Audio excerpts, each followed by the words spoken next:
So recently, Zillow did a survey of 11,000 buyers and sellers. So something like 5,000 buyers, 6,200 sellers, and they wanted to know, what do they want?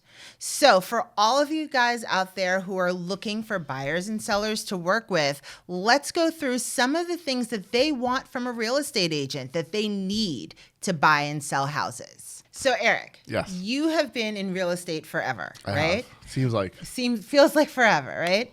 What typically do you feel as though buyers and sellers want out of their agents? What things do you think they're looking for? Like historically, what has been the thing? Someone who knows the market and someone who can get them into properties that they haven't seen yet, and someone who responds quickly and can get the job done. So you're right about the response. Yes. They care about responsiveness. Responsiveness is top of the takeaway. But really, it was surprising to me. So most of them want some sort of digital tools. They want to be able to look at the pictures. So if you're not putting pictures on your listings, right, then they don't want to see it. They don't even want to be bothered. And if you don't have some sort of digital tool on your website, even if you're working with buyers or whoever you're working with, if you don't have some sort of digital tool, something that they can go on their phones and play around with, you're most likely not going to get that client. And this is what Zillow is saying? This is what Zillow is saying. I mean, I think if you're in a hot market and it's a town you want to get into and there's 5 properties and one comes on with no picture, well, hell, you're going to go look at it anyway. So I totally disagree with that statement when it comes to that situation. If you're in the city, I believe you, but if you're in the city, New York City, and you don't have pictures of an apartment, absolutely you need the pictures because nobody wants to travel to something that they can't see. So I think it depends on the situation. I know people want to be able to see it. And I'll say the truth. When we were looking for our house, every time we got to a house that didn't have pictures, I filtered them out. If it was a town that you wanted to be in and it was the only house there out of 5, you would go see it. Maybe. 100%. Maybe. 100%. I'm not saying that these are wrong. Mm-hmm. They're accurate, but I'm saying that if you have a project or a house that you're selling and there's no other houses for sale and some of the markets like there are today, it doesn't matter. Well, they also want you said responsiveness, yes, right? Now it's not about being responsive by calling them back. They want to be able to have you 24/7 by text. Yeah, 100%. They want to know that if you're in the middle of your shower, that your phone's going to be next to you and it's waterproof and you can write back. Text them right back. And if you don't write back, if you're representing a buyer in today's market, if you don't write back, they're going to go right to that listing agent. Yes. Yeah, 100%. And they're going to text that listing agent. Yeah. And it's so crazy right now that people are picking individual listing agents per property. They're not even working with a buyer's agent. They're just going direct because the competition is so stiff in some of these markets that they want their best opportunity. So we get calls at our brokerage all the time where people are like, I want to speak to the listing agent for that property, no one else. Really? Yeah. And how does that work out? Do they usually just not have an agent? Are they not working with an agent? Are they doing it themselves? They're not working with an agent because want that direct. They want the advantage of working with that listing agent. So then I guess my question is, then does that listing agent then become a dual agent? It all depends on the way that the structure is done. They don't have to. If the seller allows it, they could. Otherwise, no. Well, how many people do you think are using agents in total? I would still say the majority, are using agents as opposed to like a for sale by owner. For a seller selling, I would still say, and I'm making this up, but I would still say 3/4 at least. Oh, 93%. Okay. 93% of sellers are still using agents. And 85% of buyers are still using agents. How do you think they found their agents? On the internet. Yes. Yeah, always. 100%. Yeah. Referrals are still big, but it's 100% not 100% since I'm talking in percentages, but. The problem with the referral is if it's a referral and that person doesn't know the market, they're going to look at that town's, who is the number one seller in that town, who's got most of the listings. And even though they got this great referral, if, John Jones has 20 listings in the town, they may just go to John Jones. Well, because they think that they can get into that town better. Yeah. So most of them are finding it on a website or app, social networking. So it was, what I found interesting about this is in the Northeast, which is where we are, right? Social media is a huge way for people to find their agent. However, in other areas of the country, it's not as big. Yeah, I think we're all stuck on our phones here in this part of the country. Well, I know my kids are, but so I think something for all of our agents out there, what they really need to keep in mind is that a majority, and I'm talking about 80-90% of people, use the first agent that they talk to, that they meet with. If that agent's got a good gift of gab and good follow-up, there's no reason why they wouldn't have that. And I think, that's really important when it talks about getting back to people. Yes. And I also think that agents, that's probably the hardest thing for them, the responsiveness. Well, if you are ever with a super successful agent, you're going to see that they're constantly on their phone, constantly answering, constantly looking. Even throughout a dinner party, they're still there. They're still on their phone. They're still making connections. I guess I want to ask you. Yeah. So then how do you separate? And I know you're like this too, because you're always on your phone.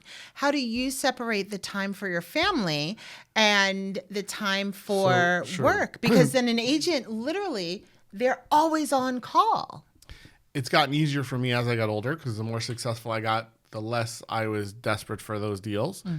However, when you agree to represent a client, you want to do the best that you can for them. So when I was a residential agent, I was always on the phone. I don't care what holiday it was, what time it was. I don't care what time I was supposed to be at dinner at my mother-in-law's house. I was always late because I was always on the phone or always had to run for a showing. When I transferred into commercial as my main thing, life changed for me and I could keep it to, a Monday through Friday. I'll still be on the phone later in the evening, but it was more of a Monday to Friday thing. So it just depends on where you want to go and what you want to do with it. Now, how do these numbers or traits or just what people are doing compare to that of commercial agents, do you think? Is it the same type of thing? Is it about responsiveness? Is it about, do you think that they're finding their commercial agents online? I think that it's different. I think that commercial agents a lot of times find their clients by walking the streets, networking, cold calling, maybe more so than in the residential arena. A lot of the signage that commercial agents use attracts attention and attracts leads that way. So, and people have more tolerance for a turnaround on a phone call with commercial. You know, when you represent a specific property, you don't have to jump as quickly. So if it takes you 2 hours to call back instead of 5 minutes, you have a lot more flexibility with commercial. Yeah, and people can be intense when they're looking for a home. They're Right. obsessing about it. Also, the intelligence level is you're using a different area with commercial. So it's more of it's business. So people are not going to just pick the first agent. They're going to pick the agent that can explain things to them and understands what their business needs are. So you may have that first agent that they talk to who's quick, they're great, but they have no idea what the hell kind of business this guy wants to do or girl. Whereas the second agent they meet repped 5 restaurants. So all of a sudden now they have more credibility and are going to be able to answer the questions better than the first one will. So I just think commercial it's more of a business type playing field where people make more informed decisions where, as you said, with the emotions, like residential, it's all about that quick emotion. Who's going to get me into the house? Who's going to talk to my, if I'm with my wife, who's going to make her feel comfortable talking about the wallpaper or the kitchen or, who's going to talk to the husband about the garages, whatever it is. In my family, it's the husband with the kitchen, but go ahead. Yeah. So whatever direction it works. I think residential and commercial are 2 totally different animals. So what do you think? And you work with a lot of young agents. I mean, we have the school and, agents come from the school to the brokerage. So you're a mentor. You're like a papa bear to a lot of agents. And what do you find they need to work on to up their game, to get more clients? Where are the deficiencies in the younger agents nowadays? So number 1 is follow-up.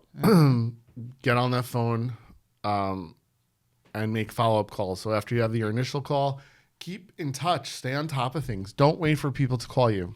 That would probably be number one. Number two, don't expect people to be polite or to be responsible. Or, if you say, please don't expect someone to say thank you. Like, that's not how it is. You have to put the work in. You have to earn that, and you have to not worry about what you think about yourself. You have to worry about what the perception of the other people have about you. So you may think you're the best follow-up person or the best communicator, and that other person that you're trying to engage may think you suck. So you have to really try to identify that. And then lastly is your listening skills. Make sure you know how to listen. Make sure that you let that client tell you what they want, because they will. And if they're having trouble verbalizing it, then give out key points or throw things at them and then let them talk, because people will always tell you what they want. Okay, so if I'm with a client and they are not telling me what they want, they're not talking at all, how do I get them to open up? How do I get them to really give me their true feelings so that way I can help them? Sure. So let's say it's residential. I would pull out, if you could at least identify a town they want to be in, let's say, I would pull out 5 listings in that town, print them, and put them in front of the client, and just say, rate these number 1 to 5. What do you like? What do you like about them?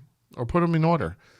And then as you're getting that feedback from them, you can look and say, oh, you picked number 5 because there's a fireplace. So you want fireplaces. So then we're going to make a list. The house has to have a fireplace. And you just go through it like that. You make it simple where they can just give you bullets. And that's how you can kind of get a roadmap to where to take them. Well, I think that everyone should go, and it's the Zillow 2025 Consumer Housing Trends Report for agents. And obviously it's for residential agents. It's about 40 pages, but people should go on, give it a read. I mean, it doesn't hurt to know what consumers are asking for and what they're saying. It's great to know. And if Zillow took the time to make it, then you should definitely know what it is. And it's free. Yeah, So why not go on and pull it down? Absolutely. Can I have a copy? You can have my copy, because guess Awesome, what? I 'cause read it. I haven't read it. So. I read it. Thank you. Thanks for watching. And if you found this video in any way helpful, please like, share, and subscribe.